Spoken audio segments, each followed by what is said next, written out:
अरे हाँ, मैंने तो आप लोगों को बताया ही नहीं कि जंगकुक ने जिमिन के ईयर में क्या विस्पर किया था। चलो मैं अभी बता देती हूँ, ठीक है। जब वो लोग कार में थे, जब जिमिन सो गया था कार में, तब जंगकुक ने जिमिन के ईयर में कहा था कि बेबी, अगर तुम अभी उठी नहीं तो मैं तुम्हें ज़रूर किस कर लूँगा। और तभी जिमिन अपनी आंखें खोल लेता है, राइट। एंड सेकेंड टाइम जब जिमिन वहाँ के वॉल की इंटीरियर डिज़ाइंस को जब जिमिन देख के एडमायर कर रहा था, तभी जंगकुक जिमिन के ईयर में फिर से कुछ विस्पर करता है। और क्या विस्पर करता है बताती हूँ मैं।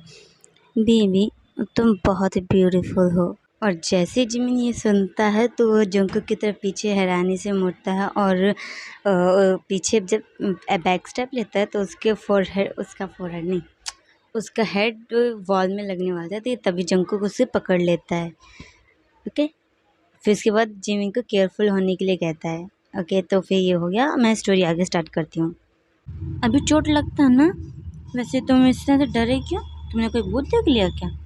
जंगकुक जिमिन से इस तरह से क्वेश्चन करता है और जिमिन जंगकुक को थोड़ा सा पुश करके बोलता है, नहीं, मैंने कुछ नहीं देखा, वो तुम एकदम से अचानक से आ गए तो इसलिए मैं डर गया था। तुम ना बिल्कुल छोटे बेबी की तरह हो, जो डरता भी हो और गुस्सा भी आता है जिसको। सच ए क्यूट बेबी। चलो अभी इधर आके बैठो, मैं तुम्हारे चोट पे ये दवाई लगा दूँ। इतना बोल के जंगकुक जिमिन का हाथ पकड़ के लाता है और सोफ़ा पे बैठा देता है। और जिमिन भी कोई रेजिस्ट नहीं करता है और उस जंगकुक के साथ जाके बैठ जाता है। कि तभी थोड़ी देर बाद जंगकुक को कुछ आवाज़ें आने लगती हैं। फिर वो इधर-उधर देखता है और बोलता है, ये आवाज़ें कहाँ से आ रही हैं? जंगकुक का सवाल सुन के जिमिन बोलता है, मुझे क्या पता कहाँ से आ रही हैं ये आवाज़ें। जिमिन इतना ही बोलता है कि तभी दोबारा से वो आवाज़ आती है और इस बार जिमिन की स्टमक से आती है। तभी जंगकुक समझ जाता है कि ये आवाज़ किस चीज़ की और क्यों आ रही है। एक्चुअली गाइस, जिमिन को बहुत भूख लग रही थी, इसलिए वो आवाज़ें आ रही थी। जंगकुक जिमिन के स्टमक की तरफ देख के बोलता है, शायद मुझे पता चल गया कि कहाँ से आ रही हैं आवाज़ें। इतना बोल के जंगकुक हँसने लगता है कि तभी जमीन शर्माते हुए मतलब ब्रश करते बोलता है, "छी, तुम बहुत बुरे हो, तुम ऐसे कैसे कह सकते हो? वो तो बस बेबी को भूख लग रही थी इसलिए ऐसी आवाज़ें।" इतना बोल के जिमिन सोफ़ा से उठता है और बोलता है, ज ज तुम्हारा हो गया क्या? लग गया क्या? छोड़ो मुझे, मुझे अब सोना है। इतना बोल के जिमिन ने अपना हाथ जंगकुक के हाथ से वापस लेता है और सोफ़ा से खड़ा हो जाता है। कि तभी जंगकुक बोलता है, कहाँ सोने जा रहे हो? अभी तुमने सुना ना, बेबी को भूख लग रही है, तो चुपचाप से यहीं बैठो। मैं अभी मुझे 5 मिनट दो, मैं अभी डिनर लेकर आता हूँ। ओके। जंगकुक की इतनी बात सुन के जिमिन वापस सोफ़ा पे बैठ जाता है और बोलता है, ओ ठीक है। जैसे जंगकुक किचन की तरफ जाने लगता है कि तभी जिमिन बोलता है, वैसे मुझे फ्रेश होना था, कोई रूम मुझे। ऐसे करके जिमिन जंगकुक की तरफ देखता है कि जंगकुक तभी बोलता है, हाँ वो तो मैं भूल ही गया था। क्या प्रॉब्लम क्या है?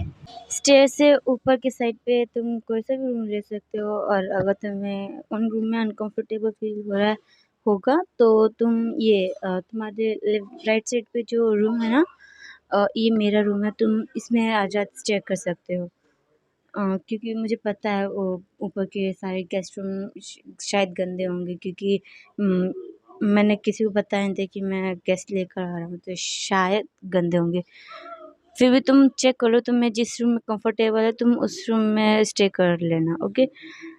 तुम उस रूम में जाके फ्रेश भी हो सकते हो। इतना बोल के जंगकुक किचन में चला जाता है। जंगकुक के वहाँ से जाने के बाद जिमिन भी वहाँ के अपस्टेयर्स के रूम्स को देखने के लिए चला जाता है। जैसे ही जिमिन पहले रूम का डोर मतलब स्टेयर्स के ऊपर जाके पहले रूम का डोर ओपन करता है तो उसे देख के ही बोलता है, वाह, ये रूम तो सच में बहुत बड़ा है। ये अकेला रहता है कि इस पूरे मेंशन में? मे बी नॉट, और मे बी मुझे क्या करना है? मैं भी पता है कैसे कैसे कोई अपने आप से सवाल करता हूँ। हाँ, जिमिन चुप करो। जिमिन ऐसे अपना वो खुद को डांटता है और उस रूम को चेक करने लगता है।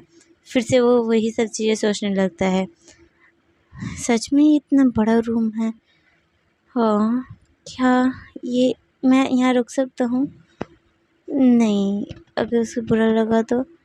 ऐसे करके जिमिना फिर से बहुत ज़्यादा सोचने लगता है। फिर एक ऐसे करके वो वहाँ के अपस्टेयर्स के सभी रूम्स चेक कर लेता है, जो कि उसको बिल्कुल भी कंफर्टेबल नहीं लग रहे थे, इसलिए वो उन रूम्स में नहीं रुकता है। और जैसे ही वो डाउनस्टेयर्स आने लगता है कि वो एक रूम देखता है और वो उस रूम में चला जाता है। और जैसे उस रूम में जाता है तो वो देखता है कि वो बाकी रूम्स की तरह मतलब ठीक था, बट उस तरीके से नहीं था जिस तरीके से उसने पहले जितने रूम देखे थे वैसे। वो बिल्कुल साफ़ सुथरा था, वहाँ की बेडशीट और सब कुछ बहुत क्लीन तरीके से रखा हुआ था, जैसे कि वहाँ की रोज़ साफ़ सफाई होती हो इस तरीके से।